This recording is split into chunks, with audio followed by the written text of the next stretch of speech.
Jose Mourinho's first season at Chelsea was one of the most groundbreaking campaigns we've seen in Premier League history.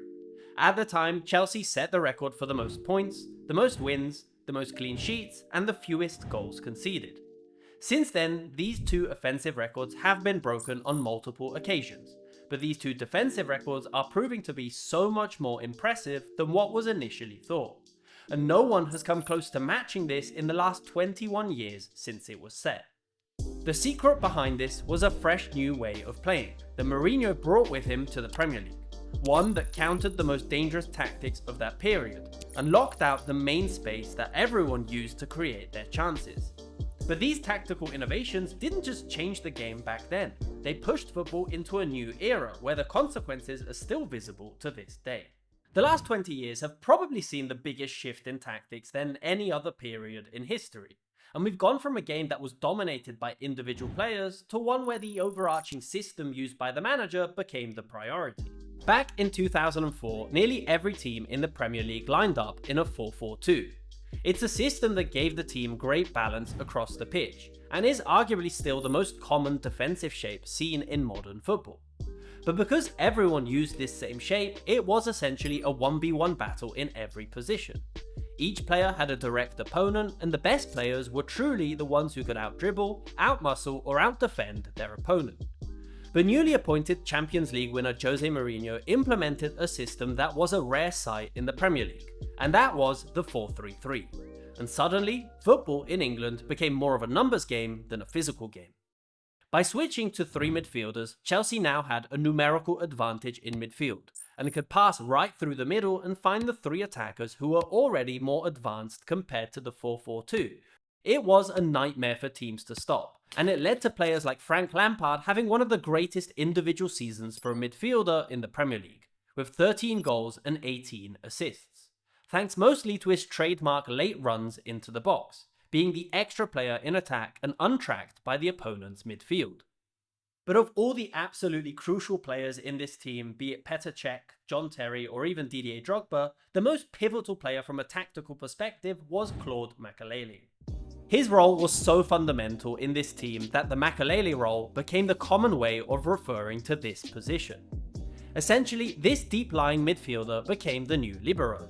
The libero until the late 80s was an important role in football, being the extra defender and helping start the team's attack from behind the defensive line.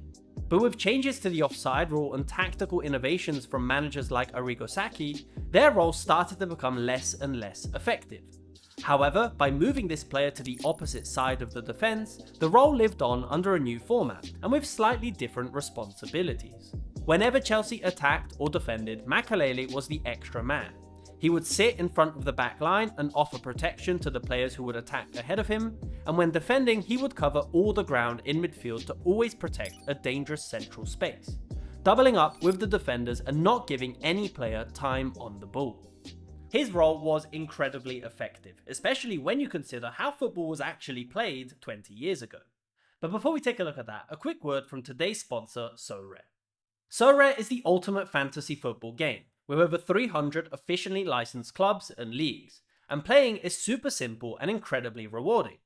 First, you can recruit players you want by grabbing their cards on the marketplace. These cards really belong to you, and you can keep, use, trade, or sell them with other managers. Then, once you're happy with your players, the next step is to create your favorite lineup, and twice a week you can set up your team of 5 players for each game week.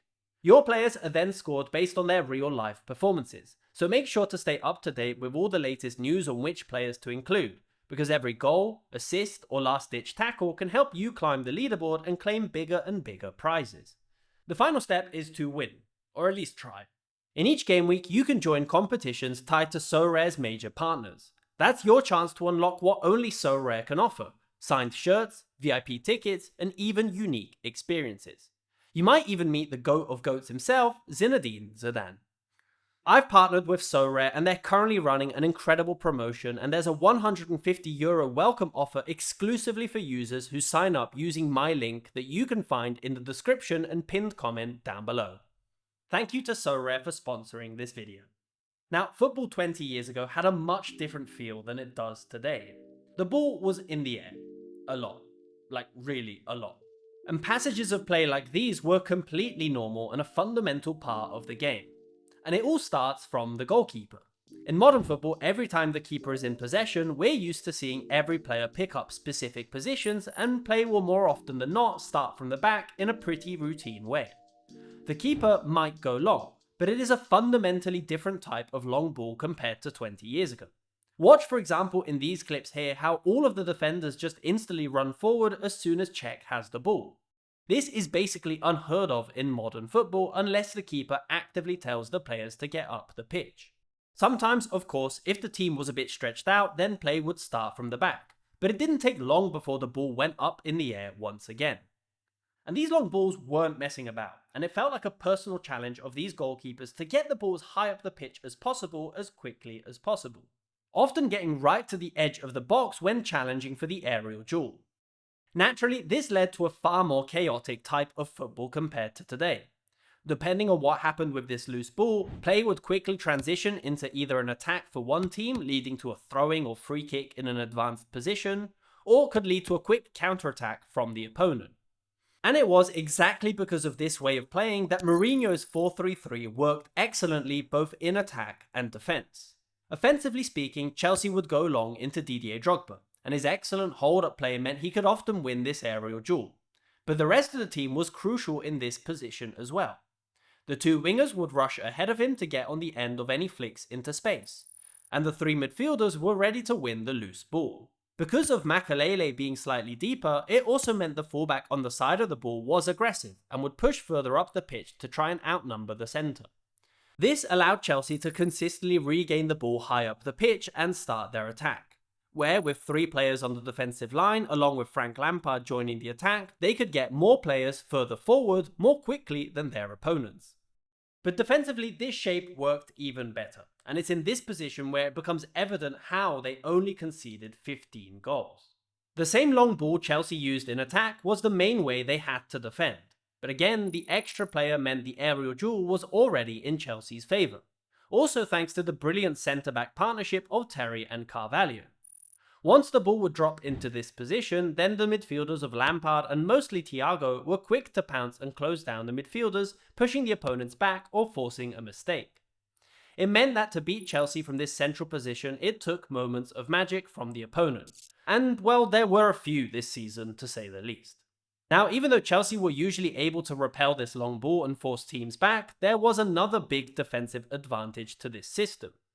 In 2004, as the opposition gained control of the ball, pressing wasn't really a thing, and the defensive team would almost always move into their defensive half and match up man for man. This usually meant that in a 4-4-2, when the opposition broke forward, the two strikers would instantly be cut out of the game and wouldn't do much defensively, giving the opponent more space to attack. But with Mourinho's 4-3-3, while you lost a striker up top, this wasn't actually a disadvantage. Because, well, these strikers weren't really pressing much to begin with, and as the opponent gained ground, Chelsea would revert to a 4-5-1 with the wingers tucking inside. It's also important to highlight how wingers weren't hugging the touchline like we see in the modern game, and would start in a more central position, then moving out wide if being played in behind. It meant players on the wing would often be receiving the ball going away from goal, something that we definitely rarely see in the modern game. This was a clear pressing trigger for Chelsea, who would then push their fullback up and the centre-backs would shift over. And once they regained the ball, there were players ready to create a quick counter. Players like Joe Cole or Ian Robben thrived in these quick transitions. Defensively, because wingers weren't stretching the pitch, it allowed the back four to stay extremely narrow.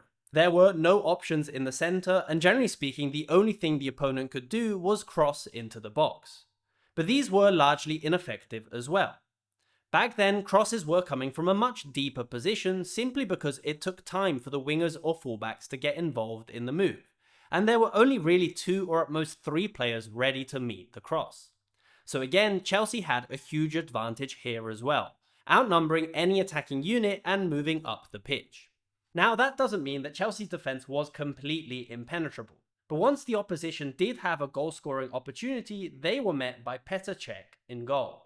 To this day, no keeper in the Premier League has been able to match his 24 clean sheets in a single season, a truly incredible statistic that I personally believe won't be matched for many more years. But this video wouldn't be complete without mentioning the elephant in the room. With Jose Mourinho's appointment in 2004, Chelsea owner Roman Abramovich also ushered in a new era on how football clubs were going to be run. In the summer of 2004, Chelsea spent £91.3 million, an unheard of number back then.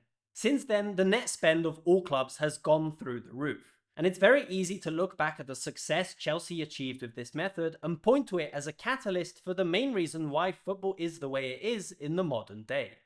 So, be it because of the tactical changes on the pitch or the financial changes in how the club was run, it's undeniable that Jose Mourinho's 2004 Chelsea team is one of the most influential in the history of the Premier League and of world football as a whole. Thanks for watching, and what do you think of Chelsea's 04-05 season? Leave your thoughts in the comments down below.